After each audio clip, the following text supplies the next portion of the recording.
Entre las historias de ovnis, existen algunas que sorprenden y asustan más que otras, especialmente cuando los testigos describen la presencia de seres extraños alrededor de los incidentes.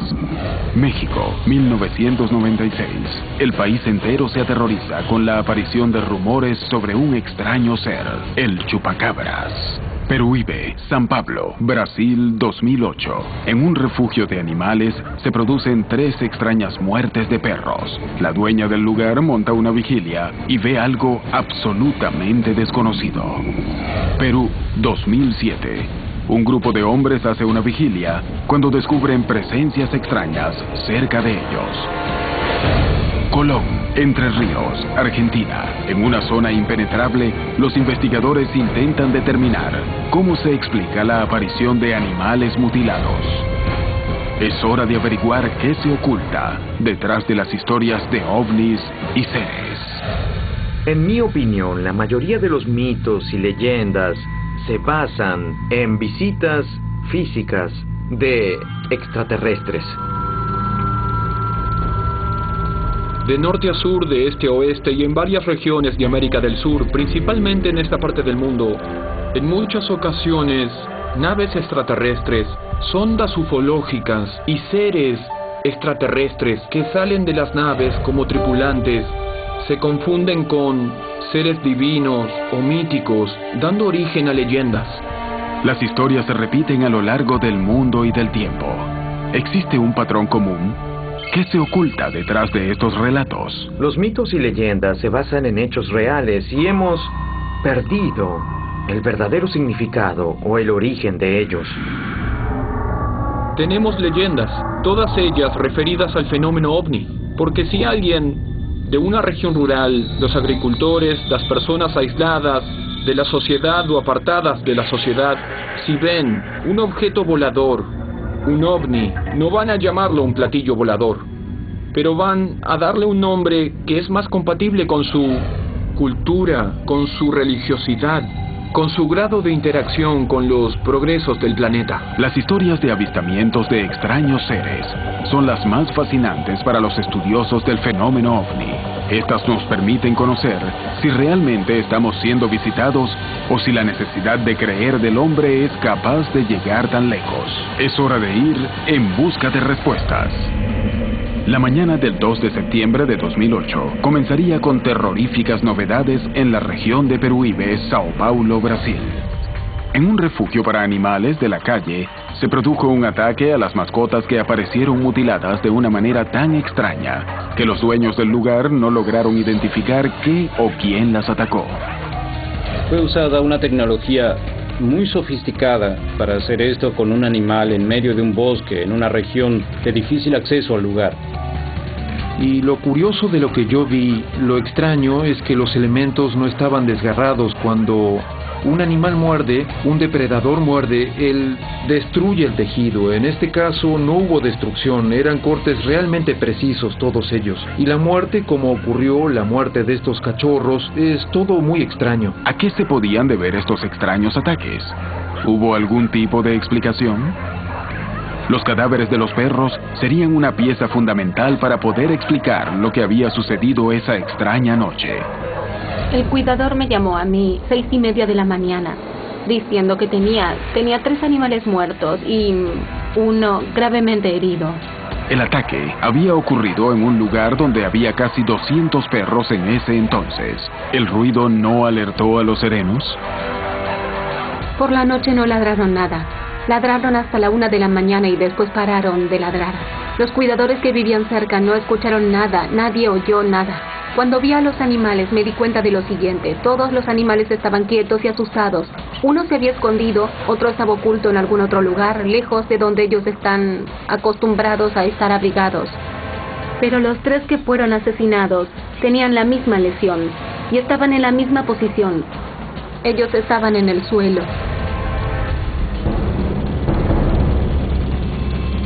Para sorpresa de todos, los animales atacados presentaban una serie de heridas que resultaban absolutamente fuera de lo que cualquiera de los involucrados conocía. La herida del cuello era así, una herida abierta. El tejido, la piel, y en medio de la piel tenían lo mismo, La misma lesión, igual que la del cuello, era la de la cadera, en todos los animales. Y tengo fotos que muestran eso. Uno de los animales atacados estaba vivo, aunque gravemente herido. Chalana Machado llamó a la veterinaria del lugar para que intentara salvarlo.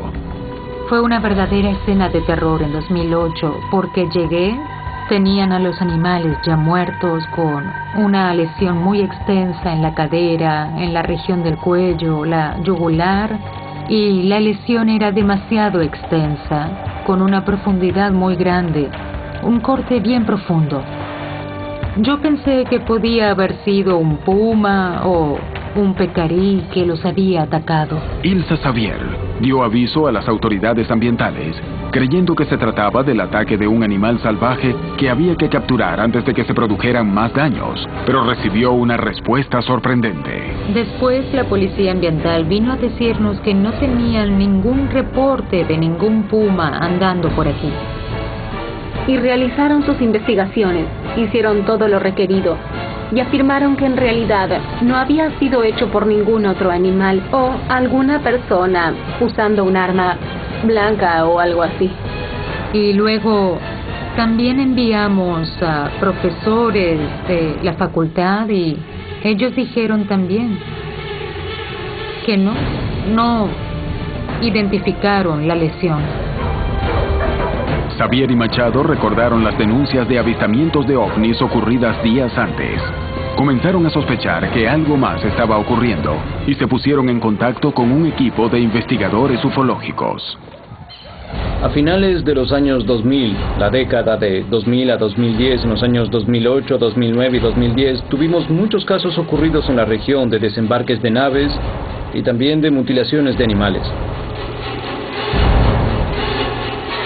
Nosotros que vivimos aquí en la zona, siempre escuchamos reportes de residentes, trabajadores rurales, que había ocurrido eso en un barrio cercano.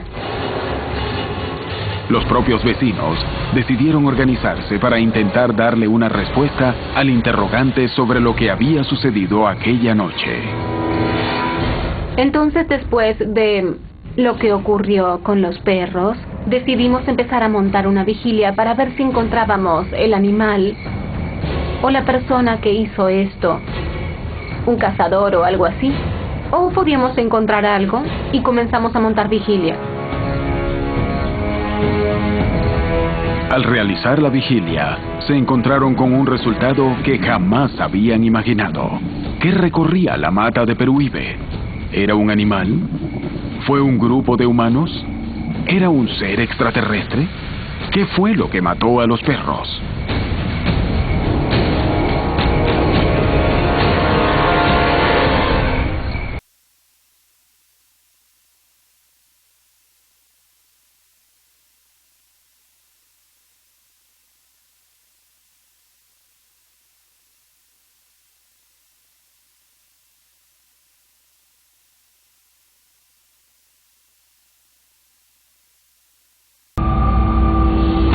En América Latina, se producen denuncias de avistamientos de fenómenos ovnis casi diariamente. No son pocas las ocasiones en que los testigos denuncian haber visto extraños seres que no parecen pertenecer a ninguna especie conocida. ¿Qué se oculta detrás de estas historias? ¿Son ciertas o se trata de errores de percepción? Es hora de conocer la verdad detrás de estos casos. Estos avistamientos se dan constantemente. Hay decenas de testigos que han visto sobre este tema. Lo que pasa es que durante muchos años la gente en la región lo relacionaba con otros fenómenos. Entonces para ellos fenómenos como la magia, el chamanismo, el curanderismo o luces en los cielos responden a un mismo fenómeno, una visión mágica de la cual ellos ni se asombran ni se sorprenden.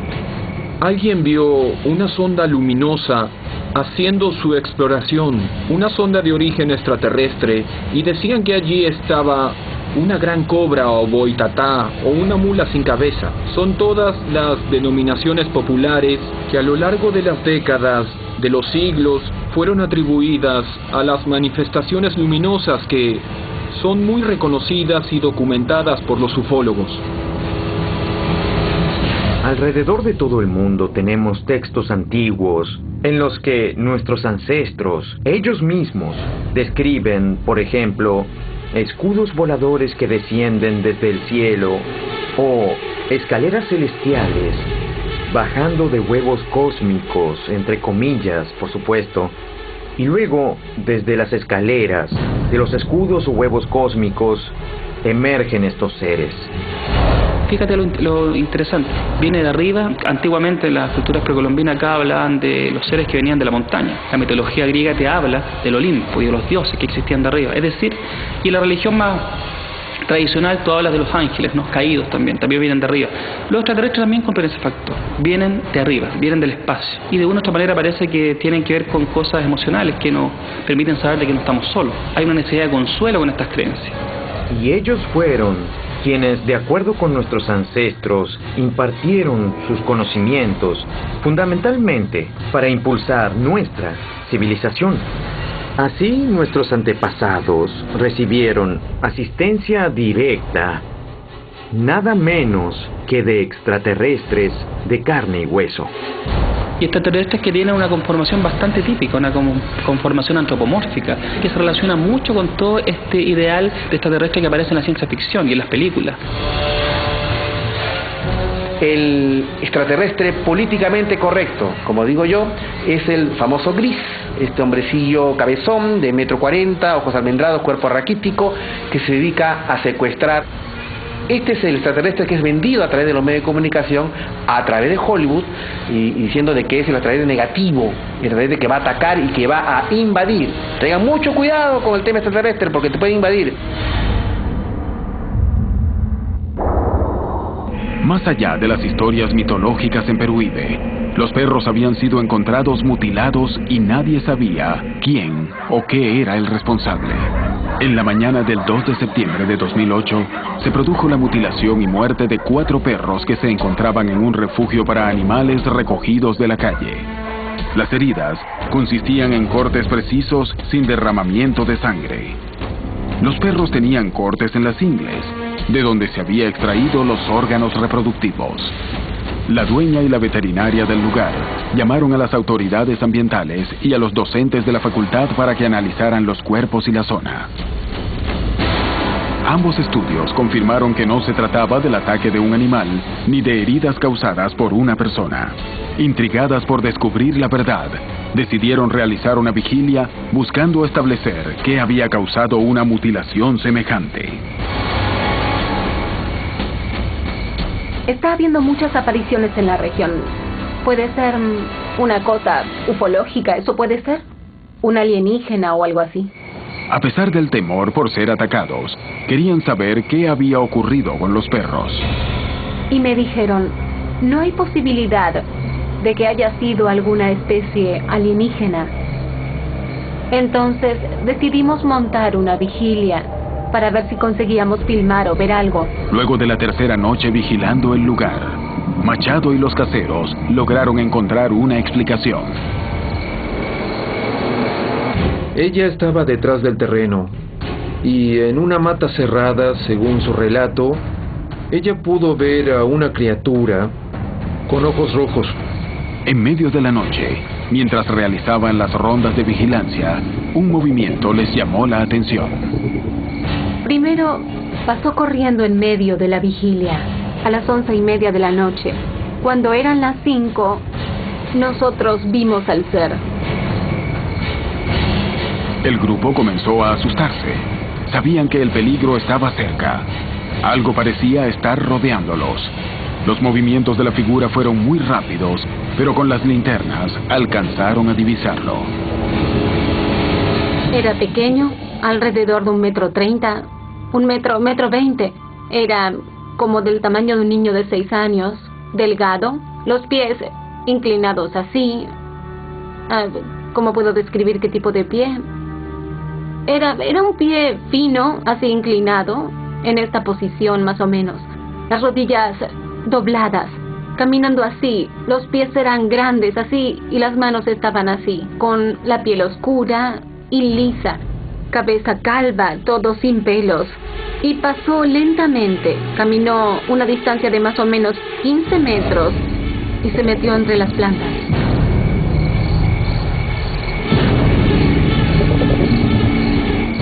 Y en otra oportunidad, ellos no oyeron a los perros ladrando. Ellos tienen allí muchos cachorros y tienen muchos gatos también. Cualquier cosa extraña que apareciera allí, los perros ladrarían. En un momento ella vio una criatura saltar unos 3 metros de altura. Yo conozco a varios tipos de animales. Yo trabajo mucho tiempo con animales. Y nosotros ayudamos inclusive a la policía ambiental a hacer capturas cuando ellos no consiguen no pueden contener al animal, ¿entiendes? Eso no era ningún animal. Shalana Machado quedó realmente asustada. No quiero ver más eso. No puedo quedarme aquí a trabajar.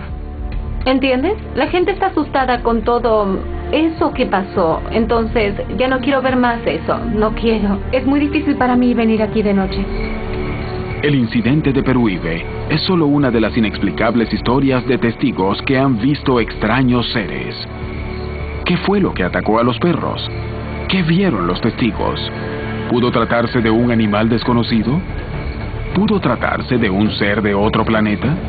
No hay conclusiones definitivas, pero las pruebas de que algo ocurrió son apabullantes. Es hora de seguir averiguando qué se oculta detrás de estos episodios.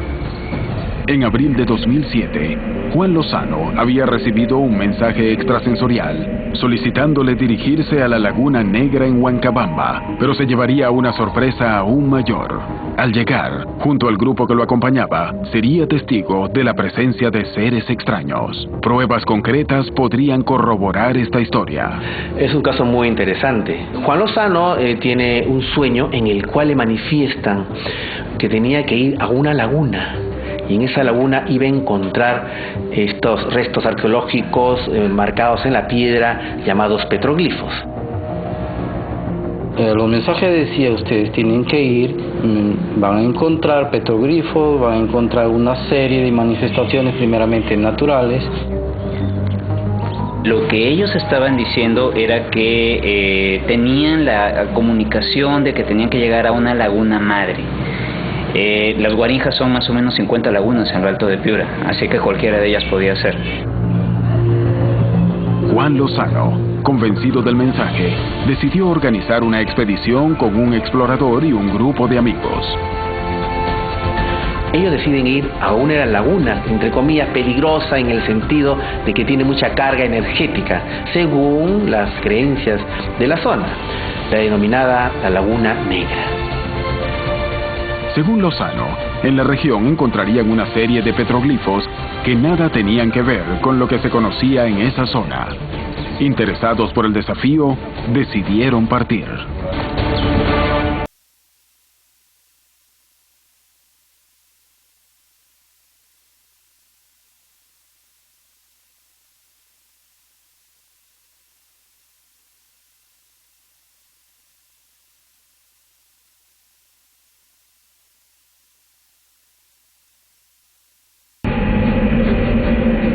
Noche de abril de 2007, Juan Lozano había tenido un sueño en donde se le indicaba que en la Laguna Negra en Huancabamba se produciría un encuentro con seres de otros mundos. Convencido, decidió buscar este sitio. Cuando Juan Lozano reconoce el paisaje que había visto en sueños y yendo por un camino todavía no explorado, encuentra una roca en la cual había unos petroglifos muy interesantes. Según las comunicaciones encontramos los petroglifos. Confirmaba el mensaje. ¿Qué eran esos petroglifos? ¿Sus imágenes tienen algún tipo de explicación? En aquel tiempo, los pobladores de esta zona observaban mucho el espacio, ¿no? Y representaban a las constelaciones que podían divisar en estas piedras. Curiosamente, no habían sido catalogados por el Ministerio de Cultura. Lozano descubrió petroglifos que habían permanecido ocultos por los antropólogos de la zona y por eso llamaban la atención. ¿Cómo supo en dónde se encontraban? En horas de la noche, de repente, ven ellos esferas de luz de color rojo anaranjado que empiezan a acercarse a la laguna y al lugar donde ellos estaban. En un momento, de acuerdo al testimonio de Juan Lozano y Nelson Peña Herrera, una de esas esferas empiezan a bajar muy cerca de la ribera de la Laguna Negra y ellos creen ver una suerte de seres humanoides que a la distancia ellos calculaban como de 1,30 m, 1,40 m, de color verde, que se empezaron a acercar a ellos.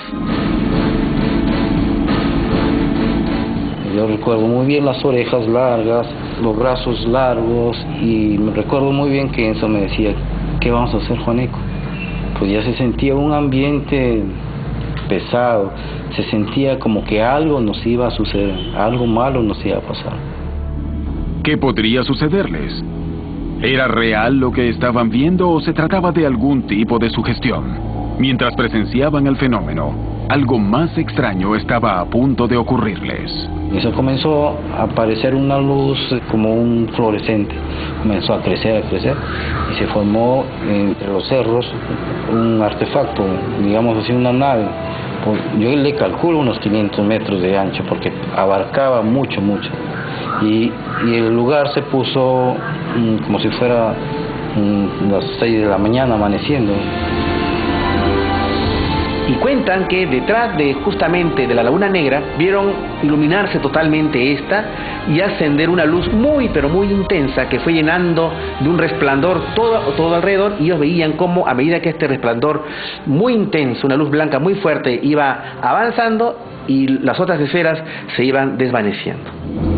¿Qué ocurrió con Juan Lozano y su grupo? ¿Realmente vieron seres de otros planetas? Yo me siento tranquilo. Eso es lo que me sucedió esa vez, fue como diciendo, para fortalecer, para vivenciar, tener un apoyo. No importa si el resto de las personas no te creen, pero tú lo has vivido, tú lo has sentido, igualmente cada uno de nosotros, ¿no? ¿Existe alguna relación entre los seres que vieron y el hallazgo de los petroglifos? ¿Hay en esa roca un mensaje que aún nadie ha podido decodificar? Los seres que se describen en estas historias cambian radicalmente según hechos y testigos. Los relatos describen desde seres humanoides hasta animales extraños. Entre los animales, uno de los misterios más grandes es el chupacabras, un fenómeno que se denuncia en todo el continente. Hasta el día de hoy, nadie puede asegurar de qué se trata, pero los rastros de animales muertos existen. ¿Qué es el chupacabras? ¿Un ser alienígena? ¿Un experimento genético? ¿Una distracción periodística? ¿O una gran psicosis americana? Es un fenómeno que a mí me intriga mucho. Para mí el chupacabras es eso, un fenómeno. No puedo determinar si es un animal, si es una entidad extraterrestre, si es un grupo de personas. No sé bien qué es, pero ahí está presente, está causando daño, está matando animales, está dejando con sorpresa y desazón a muchísimas personas, y aunque en los medios nacionales no sale con frecuencia, tu servidora recibe de parte de reporteros locales mínimo un reporte al mes. La descripción del ser es muy diversa. Refieren que tienen garras, refiere que tiene una cola como de lagartija, refiere que tiene colmillos muy grandes, en fin, hay una mezcla ahí total, increíble de animales que no concatena con ninguno de los conocidos. ¿Dónde y cuándo nació este fenómeno? Las primeras mutilaciones se dieron en Estados Unidos. Hay un patrón de conducta con respecto a las mutilaciones. Comienzan en un punto, luego se empiezan a diversificar en cantidad y en geografía. En Estados Unidos empezó Nuevo México y terminó abarcando casi todos los Estados Unidos las mutilaciones de animales. Después se fue extendiendo a 30 estados de Estados Unidos, Canadá y después a otros países. Fue bajando, llegamos a Puerto Rico. Lo de Puerto Rico, bueno, se lo bautizó el chupacabra. Existen teorías que unifican a las mutilaciones de animales y al chupacabras, y otras que las diferencian. En algunos casos, los animales aparecen con cortes que parecen ser quirúrgicos, y en otros, tienen orificios por donde podrían haber sido succionados. En ambos casos, los animales aparecen muertos y sin una explicación racional, clara y unificada. En la mayoría de los casos te dicen que no se escuchó ruido, que no se dieron cuenta, que los ranchos tienen perros que cuidan, pues ni los perros ladran. Es algo que entra, ataca al ganado, a patos, a vacas, a borregos, a chivos, en fin, es diverso, ¿no? Y al parecer extrae la sangre por 2 agujeros que provocan el cuello. Hasta ahí se pudiera hablar quizá de algún animal conocido, pero no, porque además, hazte de cuenta, puede matar 35 borregas en una noche. ¿Qué animal puede digerir esa cantidad de sangre en una sola noche? Se han hecho análisis de los cortes precisos, cortes que solo se pueden hacer con cirugía láser, tecnología humana, de hace rato conocida, extracción de toda la sangre, con qué propósitos no lo sabemos, y además una toma del animal en un lado, de alguna manera llevado por el aire, y luego de hacerle todo lo que se le hizo, largado en otro lado. Donde entonces cuando alguien encuentra el animal en esas terribles condiciones, resulta que no hay huellas ni humanas, ni de ningún vehículo que hubiera cargado el animal para dejarlo ahí, que sería lo lógico, ¿verdad? Otra situación que se está mezclando es que no solo son los orificios y el animal sin sangre, sino que en ocasiones se extraen órganos, y órganos que parecen extraídos con una capacidad quirúrgica. Entonces, si yo nada más me guío en los agujeritos del cuello, puedo pensar en un animal, pero cuando ves esos cortes perfectos dices, no, ¿qué animal puede manejar un bisturí de esta forma? Otra cosa notable de este fenómeno chupacabras es que los animales de carroña no se acercan a esos cadáveres. Se han lanzado las hipótesis de que pueden ser sectas satánicas, laboratorios clandestinos. Ahora, cuando uno analiza los hechos y cómo los hechos ocurren y en los lugares que ocurren y, digamos, ve cómo están mutilados los animales, cómo son los cortes, y que a lo mejor la misma noche que mutilaron en un punto de la Argentina también mutilaron en Estados Unidos, en Europa o en otro punto del planeta, y que todo es exactamente igual, los cortes son iguales, las ablaciones son iguales, debemos pensar desde el sentido común y de la lógica, ¿qué laboratorio puede tener tanto despliegue logístico? ¿Qué secta puede tener tanto despliegue logístico para en una misma noche y en una misma hora hacer la misma operación en distintos puntos del planeta? En el continente se repiten más historias de animales que aparecen mutilados y de testigos que han visto extraños seres. Todas ellas tienen un rasgo en común: permanecen rodeados de más misterio y dudas que certezas. En 1996, los mexicanos vivirían una oleada de casos donde ganado y animales domésticos aparecieron mutilados. Casi 20 años después, la explicación oficial sigue despertando polémica. Testigos, científicos e investigadores están dispuestos a repasar el caso una vez más, buscando entender qué hubo detrás de este siniestro incidente. 1996, la República Mexicana comienza a recibirse, principalmente en los medios de comunicación de todo el país, una gran cantidad de reportes de un animal misterioso que estaba atacando principalmente a las ovejas. A lo mejor, quizá pueda ser una especie como de estudio, de análisis, saber de qué manera se va a comportar el ser humano ante ciertos casos, ante ciertos fenómenos que vayan produciéndose en algún momento en alguna localidad. Entre los animales que aparecieron mutilados hubo ovejas, caballos, vacas, gallinas y pavos. Había 2 perforaciones en lo que podemos considerar el cuello del animal. No había sangre, y la sangre que se llegaba a encontrar era un mínimo. Y solamente en la parte donde estaba parecía que hubiera llegado y le hubiera encajado una especie de colmillos y que hubiera chupado pues lo de la sangre. En 1996, una familia de campesinos mexicanos fue testigo de un hecho que no solo les causó graves daños económicos, sino que los dejó sorprendidos y asustados y esperando una respuesta desde entonces. Ellos están dispuestos a ir detrás de la verdad para descubrir de qué se trató.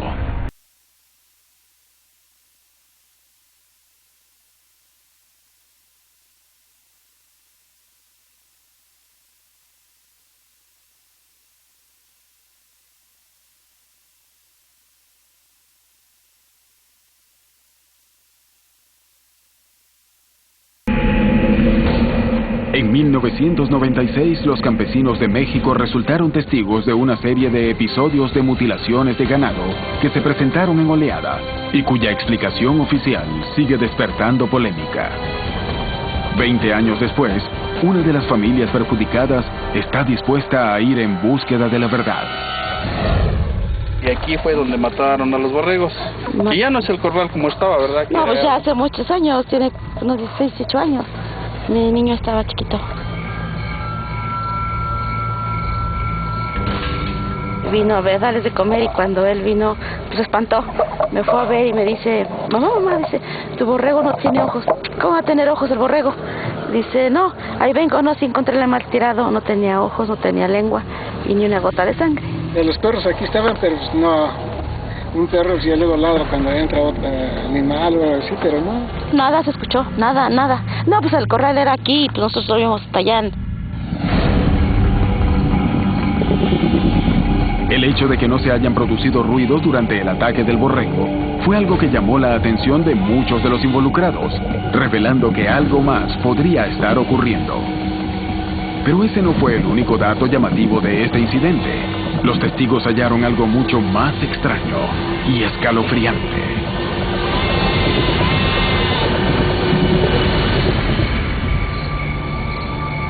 Pues un animal, cuando un perro lo muerde, hay mucha sangre, o en la lana se les queda la sangre, pero no tenía ni gota de sangre porque el borrego era blanco. Los hechos eran extraños. No tenía sus dos ojos ni su lengua. Nosotros aquí vivimos en el campo y conocemos todos los animales, cómo atacan, cómo todo, ahora sí cómo dejan los animales cuando se los comen, ¿no? Pero un animal que haga que nada más comerse los ojos, pues todavía no lo conocemos así. Yo lo que quiero ver qué es lo que llegó aquí, y se puso en la noche a cuidar allá adentro, o sea, por eso se metió adentro del corral. Me quedé incluso 2 noches para ver si no llegaba esa noche o la siguiente noche, pero nada, amaneció y todo tranquilo. Sí nos caía de curiosidad de ese animal. ¿Qué animal lo mató? Y como ese animal hubo varios aquí en la zona. Hubo algunas personas que, como ellos, tuvieron esa experiencia. Los pobladores de zonas linderas denunciaron experiencias similares y rápidamente los medios empezaron a cubrir la noticia, lo que despertó el interés de las autoridades y la comunidad científica. ¿Qué estaba ocurriendo en la zona? ¿Por qué hubo tantas denuncias de ganado mutilado? ¿Podrían haber sido depredadores conocidos o se trató de algo más? Este mismo patrón se repitió a lo largo y ancho de toda la República Mexicana. Los medios de comunicación con platillo y bombo publicaban cuántas reses, cuántas ovejas habían muerto la noche anterior. Pero los científicos jamás comulgaron con la idea de que se tratara de un ser extraño. Para ellos, las zonas en donde se habían producido los ataques eran determinantes. Mientras que ese, justamente, fue el motivo de la desconfianza de los investigadores ovnis. Las mutilaciones se habían producido en Ciudad Victoria, en Ciudad Obregón, en Sonora, en Sinaloa, en el Estado de México y en Chiapas.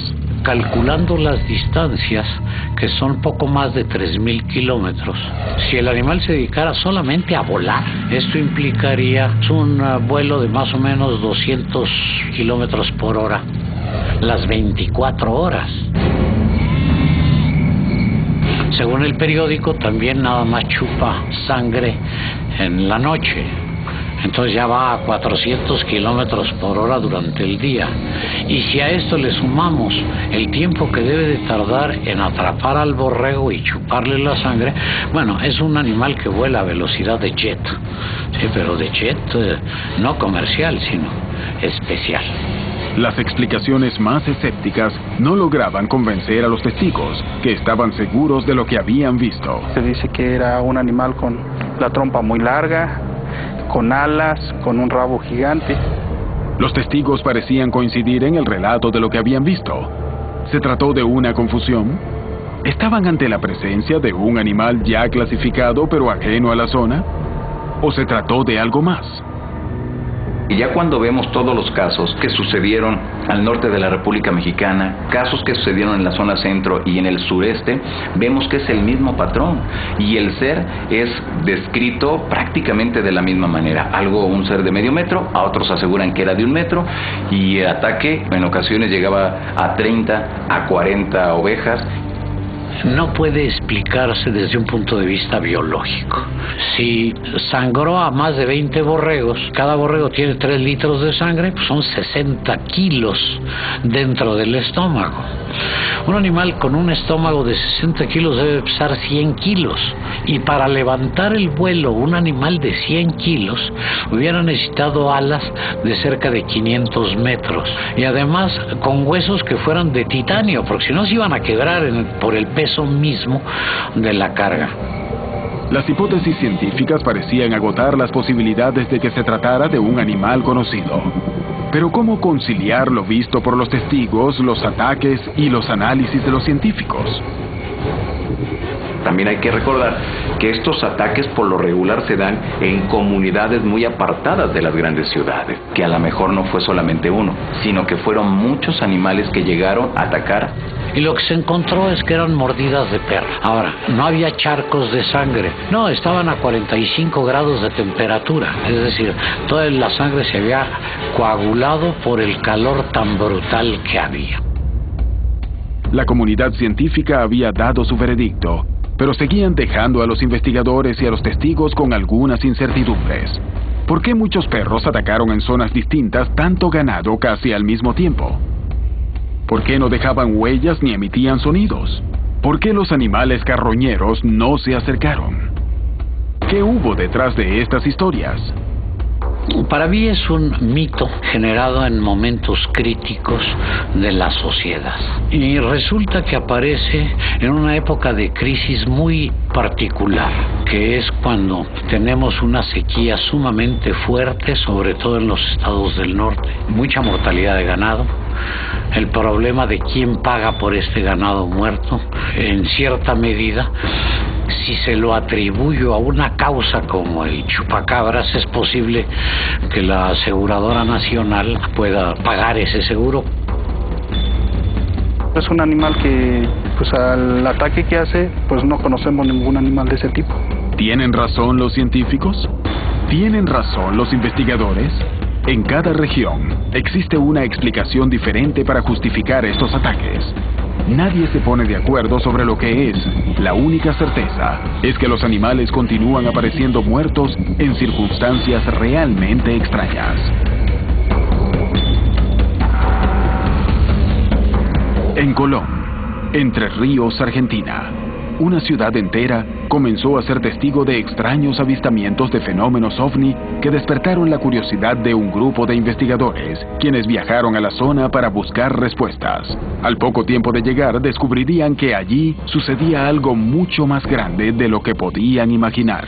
Había un sector cercano a la ciudad de Colón donde sucedían más los hechos, o sea, de las denuncias, y fuimos a hacer un previo análisis de la situación para ver si podíamos hacer una investigación de campo a fondo, y cuando estábamos llegando nos encontramos con una vaca mutilada, con huellas extrañas, o sea, ya antes de empezar la investigación estábamos encontrándonos cosas. Interesados en descubrir qué ocurre en el lugar, los investigadores concurren a la zona a realizar una vigilia y ver si logran divisar al responsable de la mutilación ocurrida años atrás. Nos encontramos en Colón, en la provincia de Entre Ríos, para investigar un caso que hace meses venimos investigando. En los primeros viajes se encontró una vaca mutilada, que fue la primera de las denuncias. Después tenemos huellas, fotos de huellas, las cuales son de bastante peso porque se entierran a una muy buena profundidad en el piso, que no son de vacas porque son de un bípedo, no son huellas de vaca y de ningún animal conocido. Y hemos encontrado otras huellas sobre arena, donde están las mismas huellas deformadas, con una línea en el medio, como si este ser, animal o lo que fuere, tiene una cola o algo que arrastra. Todo esto está en estudio. Todavía falta mucha investigación y tenemos que tratar de tomar una foto o algo, una filmación del ser o lo que fuere que está rondando esta zona, que es aparentemente, por lo que suponemos, el responsable de las mutilaciones de ganado. Inmediatamente después de hallar estas extrañas huellas, guiados por la convicción de que las marcas encontradas no correspondían a ningún animal conocido, los investigadores decidieron adentrarse en el monte del lugar. Cuando hicimos la investigación de campo, pasamos toda una noche en la zona, acampando con el grupo, y bueno, nos pasaron montones de cosas extrañas, en lo que se registró de foto y video, encontramos un par de fotos muy interesantes donde se ve un ser o algo, porque realmente lo que nosotros dijimos, bueno, algo está ahí que parece un chiste, como que nos estuviera mirando. Las cámaras digitales tienen una particularidad, toman frecuencias de luces que nosotros no vemos. Al decodificarla se pueden ver. Bueno, esta cámara tomó fotos, las cuales apareció algo extraño, llamarlo ser, llamarlo no sé. Y luego en el mismo sitio que fuimos a corroborar no hay nada, no hay planta, no hay piedra, no hay nada. O sea, en ese momento había algo parado ahí que nos estaba observando. Luego de fijar las cámaras y los sensores en el monte, los investigadores ingresan a la zona sin saber si serán capaces o no de dar con alguna evidencia que explique lo que está ocurriendo.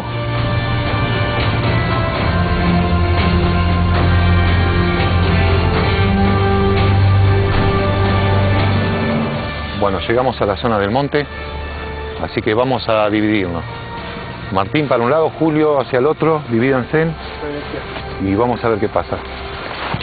Chicos, acá hay algo se mueve. Un extraño ruido los pone en alerta y ellos corren para intentar divisar qué movió la vegetación. ¿Qué ocurre en el lugar? ¿Podrán dar con evidencias definitivas que expliquen estas extrañas mutilaciones?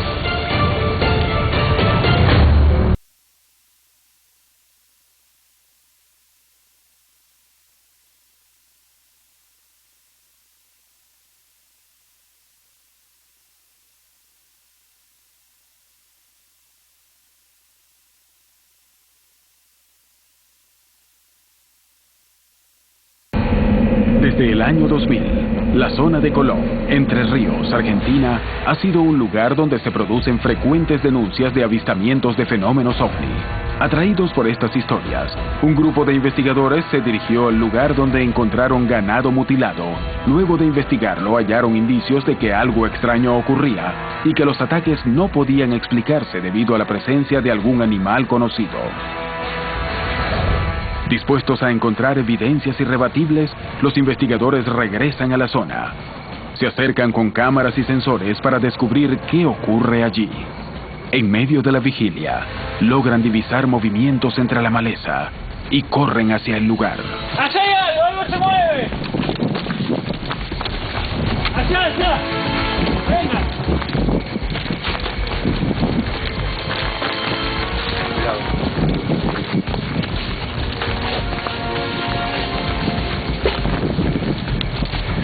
Pudo haber sido un animal, Martín. ¡Allá arriba! ¡Vamos!